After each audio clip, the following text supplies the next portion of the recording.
Dear students and my dear friends, welcome back once again. मैं हूं doctor वेद और आज जो मैं बात करने वाला हूं आपके बायोलॉजी सेक्शन से अनुवांशिक पदार्थ की खोज।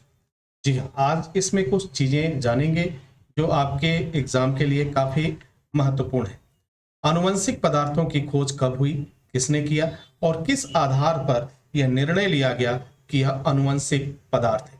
कुछ क्वेश्चंस आज हमारे पास होंगे और इस लेसन को करने के बाद आप उन क्वेश्चन का जवाब दे पाएंगे। क्वेश्चन नंबर 1, आनुवंशिक पदार्थों की खोज कब हुई। क्वेश्चन नंबर 2, आनुवंशिक पदार्थों की खोज में कौन कौन से वैज्ञानिकों ने महत्वपूर्ण योगदान दिया। क्वेश्चन नंबर 3, रूपांतरीय सिद्धांत क्या था।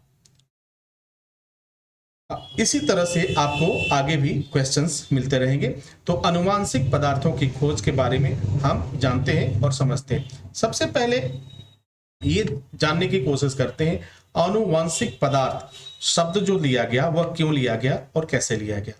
देखो, आनुवंशिक का मतलब हुआ कि जब एक पीढ़ी से दूसरी पीढ़ी में कोई लक्षण, कोई गुण, कोई स्वभाव या कोई रोग जब जाने लगा तो फिर जीव वैज्ञानिकों ने एक शब्द निर्धारण किया और उसे कहा आनुवंशिकी।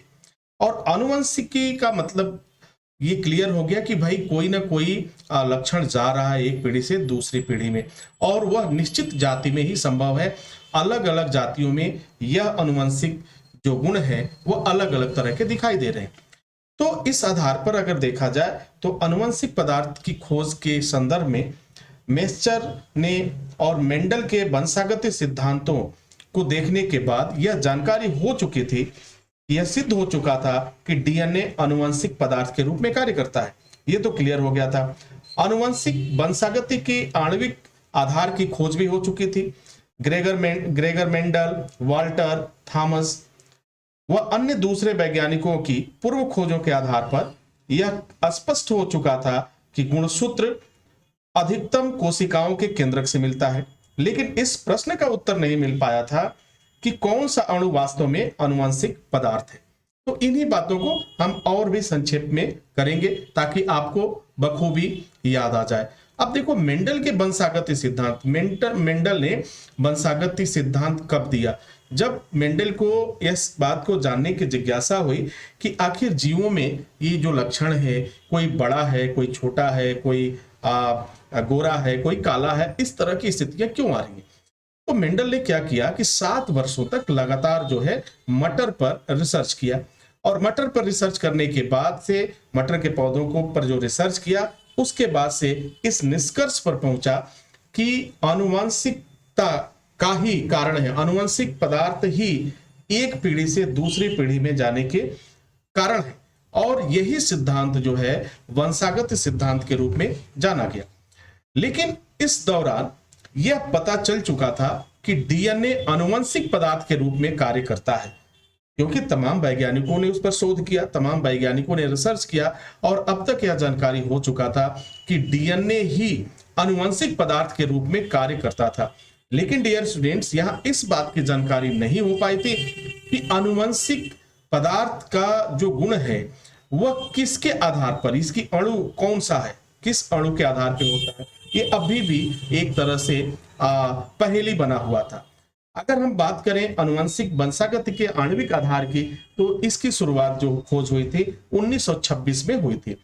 1926 में के बाद से 1928 में रूपांतरीय सिद्धांत का जिक्र आया। रूपांतरीय सिद्धांत में बहुत सी बातों को स्पष्ट किया गया था, एक शोध को स्पष्ट किया गया था। लेकिन इस बात को जीव वैज्ञानिकों ने जो खोज किया और जो चीज पाया उसमें एक न एक कमी रह जाती थी। अब खोज के आधार पर अगर देखा जाए तो मेंडल ने बड़ा अपना अच्छा योगदान दिया और उन्हीं के आधार पर वंशागत सिद्धांत आया। वाल्टर ने अपना दिया, थॉमस ने दिया, आदि ने अपने खोज के आधार पर यह सिद्ध तो कर दिया था कि गुणसूत्र अधिकतम कोशिकाओं के केंद्रक से मिलता है।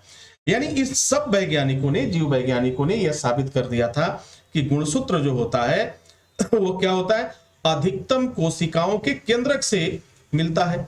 इस बात को जरूर नोट कर लेना, अंडरलाइन कर लेना, क्योंकि ये क्वेश्चन एग्जाम में जरूर पूछे जाते हैं और नीट एग्जाम के लिए तो स्पेशली ये क्वेश्चंस आता ही आता है, हमेशा आता रहता है। तो इस प्रश्न का, लेकिन यहां पे एक बात और ध्यान देने की आवश्यकता है। ये तो जानकारी हो गया कि गुणसूत्र अधिकतम कोशिकाओं के केंद्रक से मिलता है, लेकिन अब तक इस बात का ज्ञान नहीं था कि कौन सा अणु वास्तव में आनुवंशिक पदार्थ है।